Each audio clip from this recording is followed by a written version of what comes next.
My parents warned me not to look out the window at night. I just discovered the horrifying reason why. It started with a simple rule: don't look out the window at night. My parents had drilled it into me. I was old enough to understand words.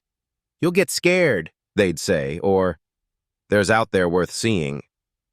It was one of those strange, unshakable rules, like not walking under ladders or opening umbrellas indoors.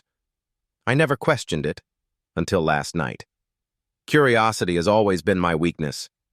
It's what got me into trouble what made me poke and prod at things I wasn't supposed. And it got the better of me. I was in my room, the pale glow of my laptop casting faint shadows on the walls. The house was quiet, the kind of quiet that makes your ears ring. Outside, the wind whispered through the trees, and the occasional hoot of an owl broke the stillness. I glanced at the window, the heavy curtains drawn tight as always. My parents echoed in mind, but it was drowned out by a single thought. What are they so afraid of? Up, my heart pounding as I approached the window. My fingers fumbled with the edge of curtain and hesitated. What if they're right? What if there's something out there?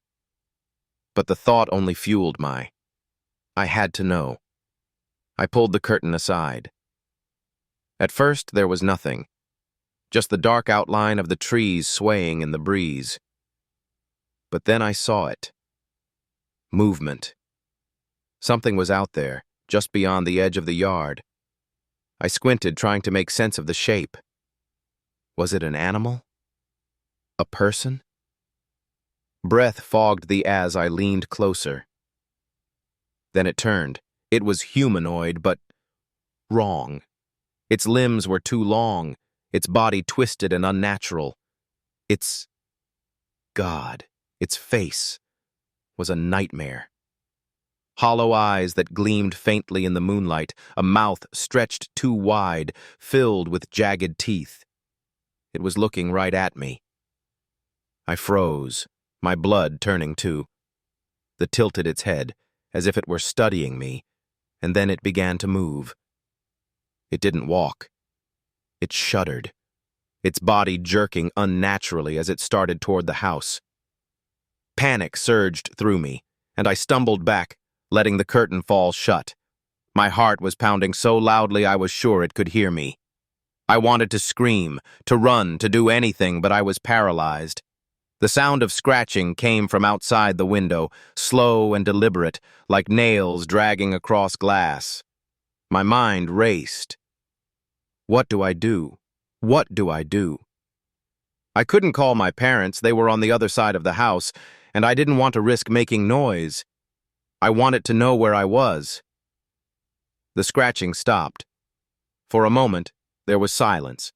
Then a soft, wet sound, like something licking the window. I clamped my hands over my stifle a sob. My eyes darted to the door, but it felt like an eternity away. If I moved, it would see me. If I didn't move, it might come inside. I don't know how long I stayed like that, crouched on the floor, tears streaming down my face. Eventually, the sounds stopped, and the room grew quiet again. Waited, my body trembling, until the first light of dawn crept through the curtains. Only then did I dare to move. When I finally went downstairs, my parents were already in the kitchen. They looked at me, their faces pale and drawn, and I knew they'd heard me. I didn't have to say anything. They already knew. "It's real, isn't it?" I whispered. My mom nodded slowly, her eyes filled with a mixture of fear and guilt. "We didn't want to see it," she said. "We thought if it wouldn't notice you." "What is it?" I asked, my voice shaking. My dad sighed, his shoulders sagging. "We don't know. It's been out there for as long as we've lived here. It watches us, waits. Sometimes it tries to get in." I felt sick. All those nights they'd warned me, all those times they'd insisted on they trying to scare me. They were trying to protect me. Now I know why, and I wish I didn't. That night I didn't sleep. Sat in my room, the curtains firmly closed, listening for any sound outside. But it's not the sounds that scare me now. It's the thought that it's out there, waiting, watching. And next time it might not just scratch at the window. Next time it might find a way in.